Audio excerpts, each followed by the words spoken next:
আমার বাড়িতে ভাড়া থাকে। মেয়েটা মেয়েটা হ্যাঁ কলেজে পড়ে? হ্যাঁ কলেজে পড়ে। হ্যাঁ। তারপরে আমি যখন আপনার বাড়ি? আমার বাড়ি কলেজকে। আচ্ছা। তিনটে ছাগল একটা মদের সহ যখন দূরায় আমার বাড়িতে ঢুকে তখন আমি বাইরে বের পরে দেখি আমি কিছু দেখি না, দুইটা কুকুর দেখি পিছনে, সামনে কুকুরটা আমি কিন্তু দেখিনি। মেয়েটা ছিল প্রায় 5 হাত বা 6 হাত দূরে, সঙ্গে সঙ্গে তারে পাওয়ার সঙ্গে সঙ্গে তারে কামড়টা দিয়ে দিল। আচ্ছা, তো কতজন থেকে কামড়াইছে এরকম শুনছেন? ওই তো আমি এখানে হাসপাতাল আসার পর শুনতেছি 17 জন। 17 জন। মেয়েটার কি একটা মাংস সহ নিচে গা? এটা তো আমি দেখছি না, দাও যেমনি কাটে সেভাবে কাটছে। মানে 17 জনের কামড়াইছে কলেজ এলাকাতে না আরো বিভিন্ন এলাকায়? বিভিন্ন এলাকাতে।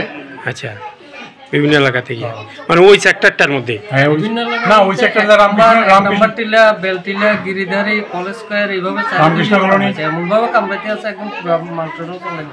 বয়স্ক লোক, বাচ্চা সব যারই পাইতেছে, যারই পাই। যারা পাইতেছে সবাই অবস্থা।